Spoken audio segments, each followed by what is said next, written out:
नमस्ते विद्यार्थी मित्रांनो, सावित्रीबाई फुले पुणे विद्यापीठाच्या ज्या परीक्षा हिवाळी सत्राच्या परीक्षा 2025 रोजी होणार आहे, ज्या परीक्षा ऑक्टोबर, नोव्हेंबर आणि डिसेंबर 2025च्या दरम्यान असणार आहे, या परीक्षेचे SYBA सेमिस्टर 3 2024 पॅटर्न NEP पॅटर्ननुसार परीक्षा फॉर्म कसा भरावा याबाबत आपण या व्हिडिओमध्ये माहिती घेणार आहोत। त्यामुळे संबंधित वर्गाच्या विद्यार्थ्यांनी या वर्गाचा परीक्षा फॉर्म भरण्यापूर्वी हा व्हिडिओ शेवटपर्यंत नक्की बघा।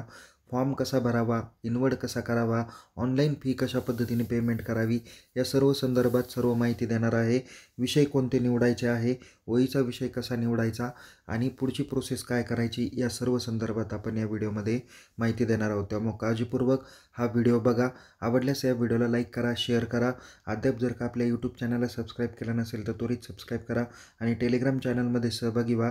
त्यात दिलेले सर्व मेसेज काळजीपूर्वक बघत चला आणि येणाऱ्या पुढच्या परीक्षेचे टाइम टेबल आणि बाकी सर्व महत्त्वाची माहिती आपल्या टेलिग्राम चॅनलला आपण देत असतो। चला तर मग आपण सुरुवात करूया।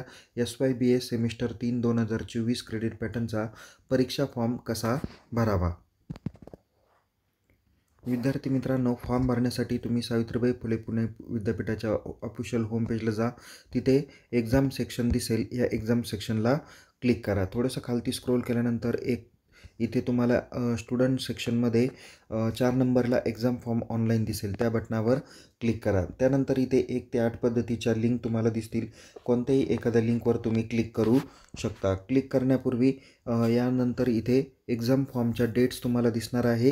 या डेटवरती जर का आपण नजर टाकली तर इथे तुम्हाला वेगवेगळ्या अभ्यासक्रमाचे परीक्षा फॉर्म कधी चालू झाले याची सविस्तर माहिती तुम्हाला देणार आहे। तर इथं बॅचलर ऑफ आर्ट 2024 क्रेडिट पॅटर्नचे परीक्षा फॉर्म हे 15 सप्टेंबर 2025 रोजी चालू झाले। 20 सप्टेंबर 2025 विदाऊट लेट फीसह तुम्ही फॉर्म भरू शकता। तर 21 आणि 22 तारखेला तुम्ही 150 रुपयाच्या लेट फीसह तुम्ही लेट फी भरू शकता। तर सुपर फाईन किंवा फाईन फी जी काय अंतिम आहे, तुम्हाला किमान रेग्युलर फीच्या 1000 रुपयापेक्षा जास्त रुपये तुम्हाला या ठिकाणी द्यावे लागतील। तर त्याची अंतिम तारीख ही 25 सप्टेंबर 2025 आहे। एक्झाम फॉर्मची प्रिंटआउट किंवा पेमेंट करण्याची जी काही अंतिम मुदत आहे ती 28 सप्टेंबरला दुपारी किंवा सायंकाळी 5 वाजेपर्यंतच असणार आहे।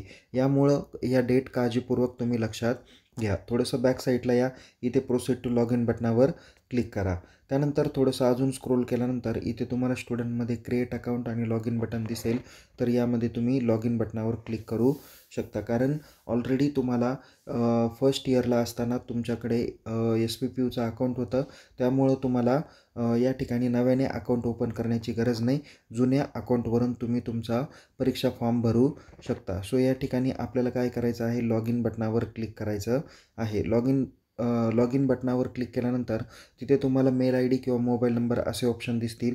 यामध्ये आपल्याला जो पाठीमागच्या सेमिस्टरला म्हणजे सेकंड सेमिस्टरला तुम्ही परीक्षा फॉर्म भरताना जो काही मेल ID आणि मोबाईल नंबर वापरला होता, तर तोच या ठिकाणी तुम्हाला यूज करायचा आहे दोन्हीपैकी एक। जसं या ठिकाणी मी मोबाईल नंबर सिलेक्ट केला, पासवर्ड एंटर करूया आणि या ठिकाणी जो काही कॅप्चा दिसतो तो कॅप्चा एंटर करून आपण पुढे जाऊया। सो या ठिकाणी आपण सर्व माहिती भरू आणि आपण काय करूया, लॉग इन बटनावर क्लिक करू। ओके, सो लॉग इन बटनावर क्लिक केल्यानंतर या पद्धतीचा डॅशबोर्ड तुम्हाला बघायला भेटेल। थोडंसं उजव्या बाजूला आपल्याला काय करायचं आहे, स्क्रोल करायचं आहे। उजव्या बाजूला स्क्रोल केल्यानंतर इथे ॲक्शन कॉलममध्ये तुम्हाला एक्झाम फॉर्म दिसेल। बघा विद्यार्थी मित्रांनो, तत्पूर्वी जर का या अगोदरच्या सेमिस्टरला तुम्ही अपडेट ABCID किंवा अपर ID जाऊन तुम्ही जर का खात्री केली नसेल की आपल्या परीक्षा फॉर्म मध्ये ABCID किंवा अपर ID अपडेट करणं आवश्यक आहे, आपण यापूर्वी चुकीचा ABCID दिलेला होता, तर आता ॲक्युरेट ABCID तुम्ही त्यांना द्या आणि द्यायचं म्हणजे ते आपल्याला या ठिकाणी या अपडेट ABCID किंवा अपर ID बटनावर क्लिक करायचं आहे। तिथे तुम्हाला समोर ओल्ड तुमचा ABCID दिसेल आणि आत्ता जर का तुमचा नवीन ABCID असेल, ओके, तर तुम्ही त्या ठिकाणी एंटर करून सेव्ह करू शकता। जर का ऑलरेडीच तुम्ही ABCID क्रिएट केला आहे तर आत्ता पुन्हा क्रिएट करण्याची आवश्यकता राहणार नाही। त्यानंतर आपण काय करूया, या ठिकाणी एक्झाम फॉर्म या बटनावर आपल्याला क्लिक करायचं आहे। थोडंसं खालती स्क्रोल करा, प्रोसीड बटनावर क्लिक करा। या ठिकाणी तुम्हाला SYBAचा फॉर्म तुम्ही भरत आहात म्हणून फर्स्ट इयर आणि अदर दॅन फर्स्ट इयर असे 2 ऑप्शन आहे. तर तुम्ही अदर दॅन फर्स्ट इयर या बटनावर क्लिक करा. त्यानंतर क्रिएट न्यू ॲप्लिकेशन बटनावर क्लिक करून तुमच्या पर्सनल माहिती म्हणजे त्या स्टुडंटची पर्सनल माहिती तुम्हाला या ठिकाणी बघता येणार आहे. ओके विद्यार्थी मित्रांनो, इथं लॉग इन केल्याबरोबर आपल्याला स्टुडंटची बेसिक डिटेल्स इन्फॉर्मेशन भेटणार आहे. इथे खालती स्क्रोल करा. इथे तुम्हाला स्क्रोल केल्यानंतर इथे तुमची संपूर्णतः माहिती येईल. सरते शेवटी तुम्हाला इथे नेक्स्ट म्हणून ऑप्शन दिलेला आहे. या नेक्स्ट बटनावर क्लिक करा. बघा विद्यार्थी मित्रांनो, तिथे नेक्स्ट बटनावर क्लिक केल्यानंतर इथे पुढचा तुम्हाला ऑप्शन येतील.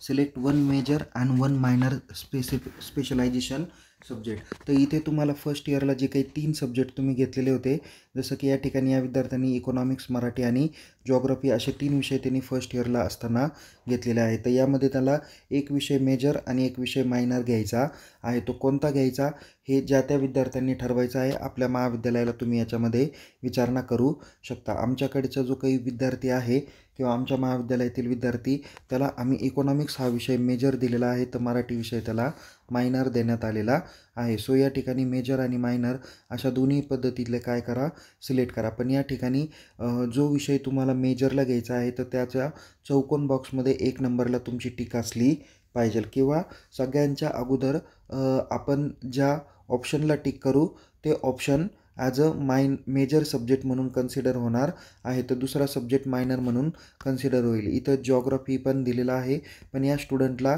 इकॉनॉमिक्समध्ये स्पेशलायझेशन करायचं आहे, तर मराठी हा त्याच्यासाठी गौण विषय असणार आहे. त्यानंतर इथे सेव्ह आणि नेक्स्ट बटनावर क्लिक करा. सेव्ह आणि नेक्स्ट बटनावर क्लिक केल्यानंतर इथे तुमचे सब्जेक्टचे सर्व नावं येतील. हे कंपल्सरी सब्जेक्ट तुमचे असणार आहे. त्यानंतर इथे एक CCचा सब्जेक्ट जो कंपल्सरी आहे.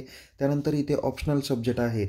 इथे एक मराठी लँग्वेज आहे आणि इकॉनॉमिकला एक पर्याय देण्यात आलेला आहे. जर का तुमच्याकडे मराठी लँग्वेजचा AECC किंवा AEC वर्टिकल अंतर्गत जर का कोणी आलं तर तुम्ही त्या ठिकाणी तो विषय त्यांना सिलेक्ट करू शकता. सो या ठिकाणी आपल्याला AEC मराठी घ्यायचं आहे म्हणून इथे 2 नंबरला AEC मराठी दिलेला आहे. त्यानंतर इथे फायनान्शियल लिटरसी आणि बेसिक स्टॅटिस्टिक दिलेला आहे, तर या ठिकाणी तुम्ही फायनान्शियल लिटरसीसुद्धा विषय घेऊ शकता. सो या पद्धतीने इथे तुमचे सगळे सब्जेक्ट्स आलेले आहे. जवळजवळ तुम्हाला 11 सब्जेक्ट येणं अपेक्षित असणार आहे. 11 किंवा 9 सब्जेक्ट तरी येतील. इथे जर का मायक्रो इकॉनॉमिक्सला 4 क्रेडिट आहे, तर म्हणजे जवळजवळ 8 सब्जेक्ट तुमच्या एक्झाम फॉर्ममध्ये येतील. इथे 2 सब्जेक्ट 4 6 सब्जेक्ट तुमच्या वरच्या कॉलमला आहे. 1 सब्जेक्ट कंपल्सरी आहे आणि इथं 2 सब्जेक्ट तुमचे ऑप्शनल सब्जेक्टमध्ये आहे. म्हणजे हे 2 आणि 1 3 आणि वरती 6 म्हणजे टोटल 9 विषय तुमच्या एक्झाम फॉर्ममध्ये असणं अपेक्षित आहे. आता हे सदर विद्यार्थ्यांचे पाठीमागचे सर्व सेमिस्टर पूर्ण आहेतच. ओके, सो त्यामुळं त्यांची फी किंवा त्यांचे सब्जेक्ट आपल्याकडे दाखवण्यात आलेले नाही. या ठिकाणी ऑप्शन सब्जेक्ट जिथे दाखवलेले आहे त्या दोन्ही यांच्यावर काय केलेलं आहे, आपण टिकमार्क केलेली आहे. ओके, एक AEC मराठी आणि एक इकॉनॉमिकचा VSCचा सब्जेक्ट घेतलेला आहे. इथं सेव्ह आणि नेक्स्ट बटनावर काय करा, क्लिक करा. सेव्ह आणि नेक्स्ट बटनावर क्लिक केल्यानंतर इथे तुम्हाला पुढं काय करावं लागेल, एक OEचा सब्जेक्ट घ्यावा लागणार आहे. एक OEचा सब्जेक्ट घेत असताना फर्स्ट इयरला फर्स्ट सेमला जो सब्जेक्ट होता त्याच्यातलाच दुसरा पार्ट तुम्हाला सेमिस्टर सेकंडलाच घ्यायचा आहे आणि SYBCOMच्या सेमिस्टर 3साठी सुद्धा तुम्हाला त्याच्यातला पुढचा पार्ट अपलोडेड करून देण्यात आलेला आहे. जसं की या स्टुडंटला सिलेक्ट फॅकल्टीमध्ये आपण या ठिकाणी कन्सिडर करूया की या विद्यार्थ्याला कॉमर्स अँड मॅनेजमेंटचा सब्जेक्ट घ्यायचा आहे, म्हणून त्यांनी इथं सिलेक्ट फॅकल्टी कॉमर्स सिलेक्ट केलेली आहे. सिलेक्ट सब फॅकल्टीमध्ये या ठिकाणी तुम्ही कॉमर्स घेऊ शकता.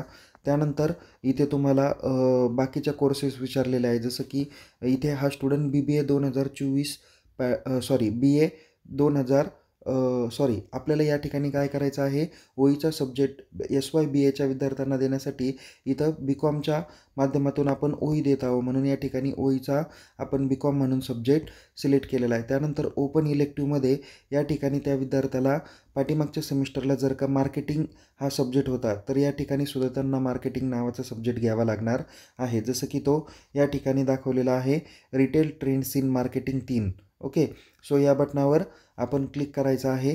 त्यानंतर इथे तुमचा फॉर्म काय होईल, परिपूर्ण पद्धतीने भरून होणार आहे. इथे सेव्ह आणि नेक्स्ट बटनावर क्लिक करा।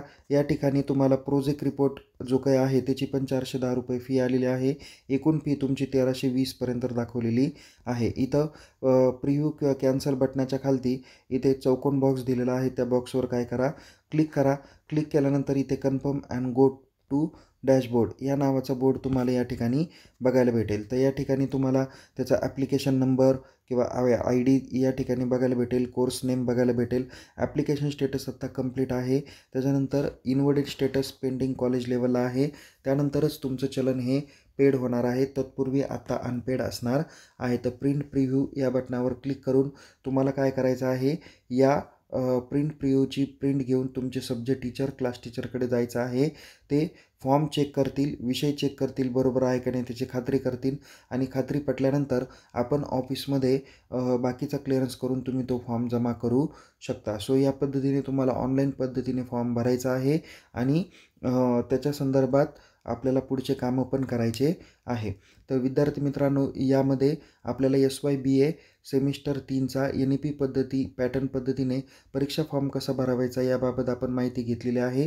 तर यापुढची जी काही प्रोसेस आहे तर तुम्ही प्रिंट प्रिव्ह्यू बटनाची प्रिंट काढून तुमच्या OS कडून किंवा ऑफिस सुपरिटेंडंटकडून तुम्ही त्या प्रिंटवर सही घ्या किंवा क्लिअरन्स करा आणि त्यांनी ज्यावेळेस फॉर्म इन्वर्ट केला त्यानंतर इथे तुम्हाला पेमेंट मोड ऑनलाईन येणार आहे। त्या पेमेंट बटनावर किंवा त्या पे ऑनलाईन बटनावर क्लिक करून तुम्ही काय करू शकता, ऑनलाईन देखील पेमेंट करू शकता। पण विद्यार्थी मित्रांनो, या ठिकाणी जोपर्यंत आपण फॉर्म महाविद्यालयापर्यंत सबमिट करत नाही आणि ते फॉर्म इन्वर्ट करत नाही तोपर्यंत आणि ती फी पण त्या शासनाच्या त्या संबंधित विभागाकडे गेल्याशिवाय आपल्याला बाकीचे कामकाज करता येणार नाही आहे। ओके, सो त्यामुळं काळजीपूर्वक पद्धतीने आपण सर्वजणांनी हे सूचनेचं तंतोतंत पालन केलं गेलं पाहिजे, जेणेकरून आपल्याला कोणत्याही पद्धतीची अडचण येणार नाही। तर विद्यार्थी मित्रांनो, या पद्धतीने आपण SYBA सेमिस्टर 3चा परीक्षा फॉर्म भरा, दिलेल्या मुदतीत भरा। काही अडचण असल्यास तुम्ही चॅट बॉक्समध्ये मेन्शन करू शकता। पुन्हा भेटूया एका नवीन विषयासह, नवीन व्हिडिओसह। तोपर्यंत या व्हिडिओला लाईक करा, शेअर करा। अधिक माहितीसाठी आपल्या यूट्यूब चॅनलला सबस्क्राईब करायला विसरू नका आणि टेलिग्राम चॅनलमध्ये पण सहभागी व्हा, लिंक डिस्क्रिप्शन बॉक्समध्ये देण्यात आलेली आहे। सो टेक केअर, जय हिंद, धन्यवाद।